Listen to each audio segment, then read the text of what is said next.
मस्तक पर, पिंडी पर, शिवलिंग पर धतूरा पहली बार चढ़ाया गया तो फुलेरा दूज का दिन था। इसलिए शिव महापुराण की कथा कहती है जिस दिन कोई मुहूर्त नहीं हो, कोई काम नहीं हो, उस दिन केवल फुलेरा दूज के दिन आप किसी भी दुकान का, व्यापार का, व्यवसाय का, जन्म का, आदि का कोई भी मुहूर्त कर लो, वो कभी ठप नहीं हो सकता, वो बढ़कर ही चलेगा। सारी जिंदगी के कांटे निकल जाते हैं,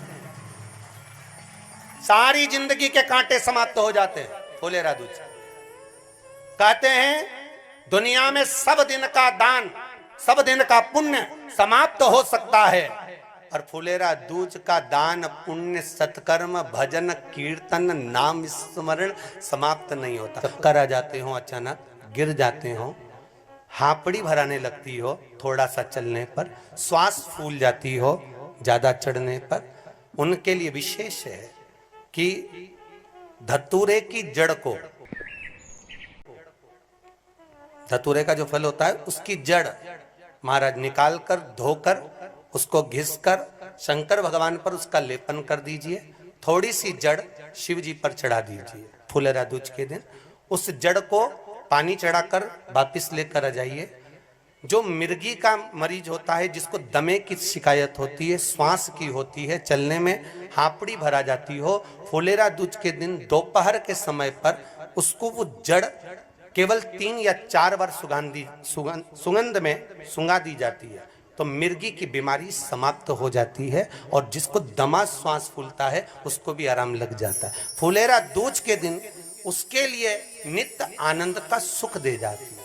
और भी ध्यान दें, जिसको बहुत भारी बीमारी हो, डॉक्टर कह रहे हैं कि ऑपरेशन की जरूरत है, ऑपरेशन कराना पड़ेगा, गांठ हो गई है, ये हो गया है, वो हो गया है, निवेदन है एक धतूरा फुलेरा दूज के दिन भगवान शंकर के शिवलिंग पर समर्पित करें, और 5 बेलपत्र नंदीश्वर भगवान पर अर्थात भगवान नंदी पर समर्पित करें। जीवन में कितनी बड़ी भी बीमारी होगी वो आगे नहीं बढ़ सकती, ऑपरेशन की जरूरत नहीं पड़ सकती, वो केवल फुलेरा दूज पर हो,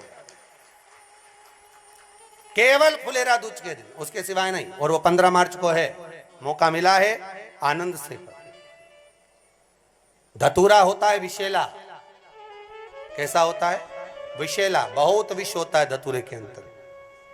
पर महाराज भगवान शिव को वो समर्पित किया जाता है जैसे पार्वती जी को लगा, जब कोई साथ नहीं दे रहा, पार्वती जी को लगा जब कहीं से सुख का अनुभव नहीं हो रहा, आनंद का अनुभव नहीं हो रहा, पार्वती जी ले गई धतूरा, पार्वती मैया ले गई उस बेलपत्र को शिव को। और प्रयास करना, अगर दुख है तो एक धतूरा समर्पित कर कर 1 लोटा पानी अवश्य समर्पित कर।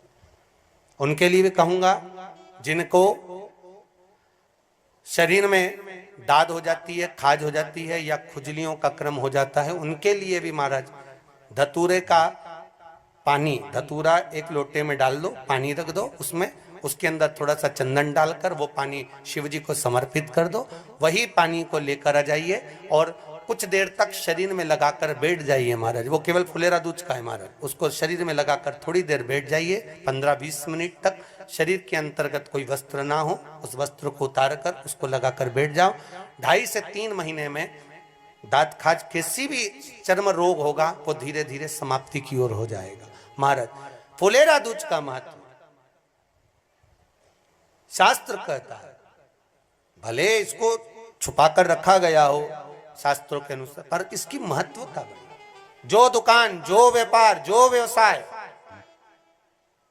और पहले भी आपको कहा, मान लो आप शिवरात्रि के दिन रात को भगवान शंकर को धतूरा चढ़ाते हो व्यापार व्यवसाय के लिए, और वो धतूरा आप शिवरात्रि के दिन सुबह 4 बजे से पहले नहीं बांध सकते, तो उस धतूरे को फुलेरा दूज के दिन लाल वस्त्र में बांधकर अपने व्यापार वाली जगह पर बांध दो। जीवन में कभी व्यापार नीचे नहीं जाएगा, बढ़ता ही चला जाएगा। और उनके लिए भी निवेदन करूंगा जिनके यहाँ कर्जा बहुत है, बहुत कर्जा है, चूक ही नहीं रहा, पैसा ही नहीं रहा, व्यापार चले तो कर्जा चूके, उनके लिए भी निवेदन करूंगा, 1 धतूरा बेलपत्री के पेड़ के नीचे शिवलिंग का निर्माण कर कर फुलेरा दूज के दिन उस धतूरे को अपनी कामना कर कर हल्दी में भिंगोकर उसको भगवान शंकर को समर्पित कर दीजिए अपनी कामना कर कर। उसी हल्दी की 1 बिंदी अपने साथ में रुमाल में लगाकर अपने व्यापार व्यवसाय की जगह पर लेकर जाइए। कर्जा धीरे धीरे धीरे धीरे जब चूकेगा, जब लक्ष्मी आएगी, तो लक्ष्मी की वृद्धि भी वो करता महाराज। ये फुलेरा दूज के उपाय। जिस दिन मां जगतजननी जगदम्बा अंबा स्वयं भगवान शंकर को मौन होकर देख कर विलापित होती हैं, नैनों से नीर बहता, शिव को हुआ क्या, शंकर को क्या हुआ है, योगरदानी को हुआ क्या।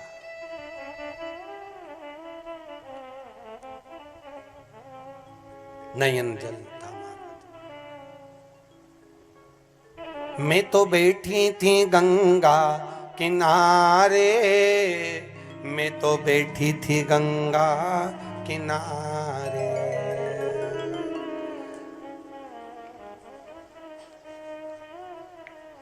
ऐसा धक्का दिया ओ भोलेनाथ, दिल तुझको दिया ओ भोले।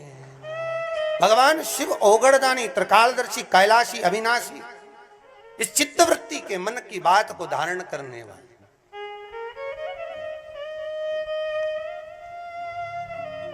जिन लड़का और लड़की का विवाह नहीं हो रहा है, महाराज विवाह के लिए बहुत परेशान हो गए, उनके लिए भी 5 बेलपत्र, 1 धतूरा, 5 शमी पत्र अशोक सुंदरी वाले स्थान पर, चाहे मंगल हो, चाहे राहु हो, चाहे केतु हो, सारे ग्रह भले अनुकूल है नहीं है, प्रतिकूल है नहीं है, वो अपने अनुसार उसको लेकर शमी पत्र, बेलपत्र और धतूरा हाथ की हथेली में रखकर, जिसका मंगल विवाह नहीं हो रहा, बहुत कष्टप्रद है, हाथ में रखकर अशोक सुंदरी, अशोक सुंदरी का स्थान सबको मालूम है ना, भगवान शंकर की जलाधारी पर शिवलिंग, पार्वती जी का हस्त कमल, जहां से चरण जल नीचे जाता है, राइट भाग गणेश जी का स्थान, लेफ्ट भाग कार्तिकेय का स्थान, जलाशय में से, जलाधारी में से जो जल नीचे गिरता है बूंद बूंद, वो शंकर भगवान की 5 लड़कियां, जया, विषहरा, शामरीवारी, दोतली और देव, शंकर जी की 1 लड़की और अशोक सुंदरी 6ठे नंबर की, उसका स्थान, इन पानी जो जाता है उसके बीच में जो मोटी सी लाइन होती है, उस मोटी सी लाइन पर जो स्थान है वो अशोक सुंदरी का स्थान है। किसका स्थान है? अशोक सुंदरी। शंकर भगवान का संपूर्ण परिवार, जलाधारी माता पार्वती जी का हस्तकमल, चरण, राइट में गणेश जी, लेफ्ट में कार्तिकेय जी, बीच में अशोक सुंदरी, और ऊपर से जो 1-1 बूंद पानी गिरा रहा है वो है शंकर भगवान की 5 लड़कियां, जया, विषहरा, सामरीवारी, दोतली और देव, शिव की 5। तो जिनका विवाह नहीं हो रहा, अशोक सुंदरी वाली जगह पर हाथ में लेकर वो धतूरे के साथ शमी पत्र, बेलपत्र समर्पित करें और बाबा से निवेदन करें, बाबा आपकी कामना पूर्ण, फुलेरा दूज करें। अशोक सुंदरी पर जो धतूरा चढ़ता है, वैसे तो अशोक सुंदरी पर धतूरा बहुत कम चढ़ता है, केवल एक फुलेरा दूज का दिन ही ऐसा होता है जिस दिन अशोक सुंदरी वाली जगह पर धतूरा चढ़ता है, अशोक सुंदरी वाली जगह।